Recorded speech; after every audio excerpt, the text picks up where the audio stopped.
developed the Streamline interview method for socio-cultural ecosystem service valuation. I'm going to tell you a little bit more about that.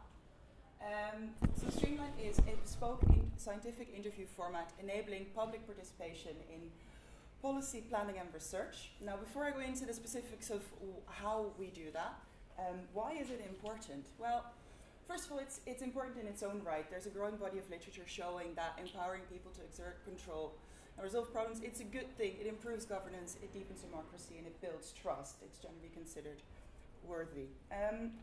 Second of all, ecosystem services, there's gradually, in a lot of literature, been a shift from the more traditional provisioning and regulating services to paying attention to cultural ecosystem services quite a lot as well.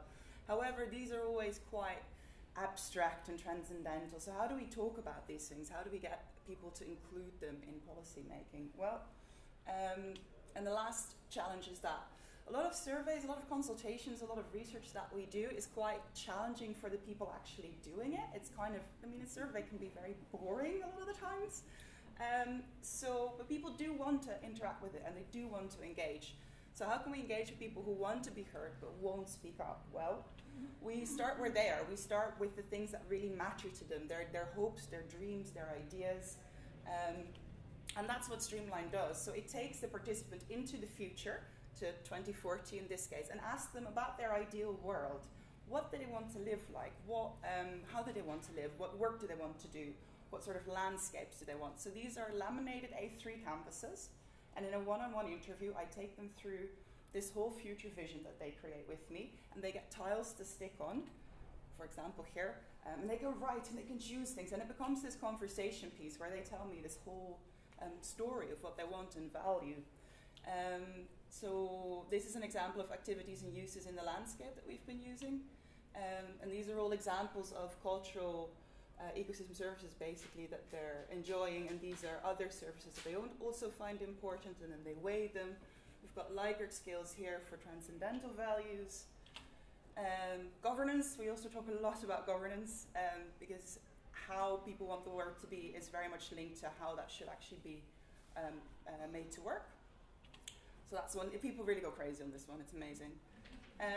So we've been, the first pilot study has been in the inner fourth as sort of follow-up on Anja's work there. And to tell you a little bit about the pilot study, we've been doing that over the spring now. So these are the interviews. We've done 20 interviews with 22 people. There was one interview with multiple people across sort of the whole river.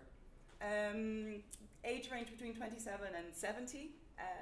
Not so many females, unfortunately, but quite a lot of men.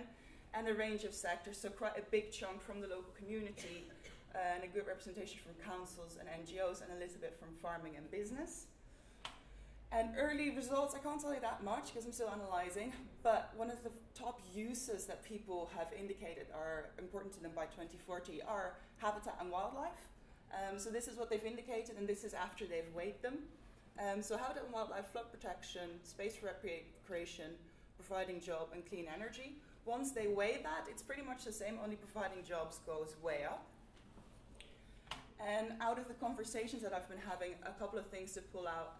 Protecting nature is really important. People come back to it time and time again, how important it is to them that the landscape is cared for and managed well. Which is something that, especially in the demographics we've been looking at, is not what you'd expect. I had quite a few unemployed people, and as Anja would describe it, on the lower end of the power scale. So it's quite interesting that they're really concerned about nature.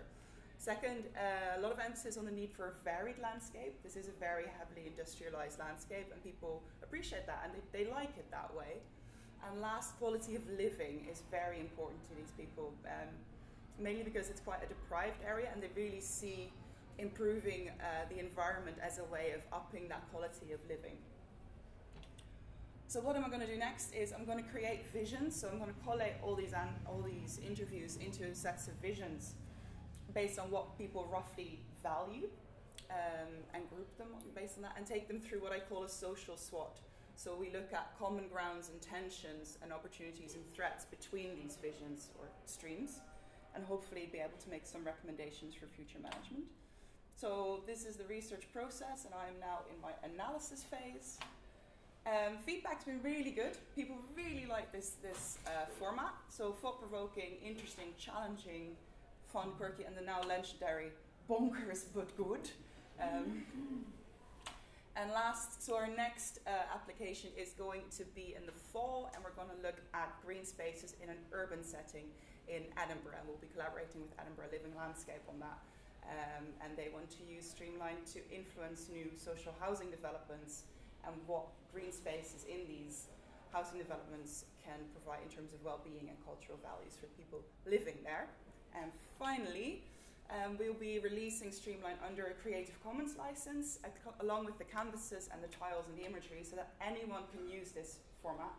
And I'm in the process of writing a user guide so that, it will just become widely available. So that's something to look out for, and it will be on Opla as well, obviously. So that's us.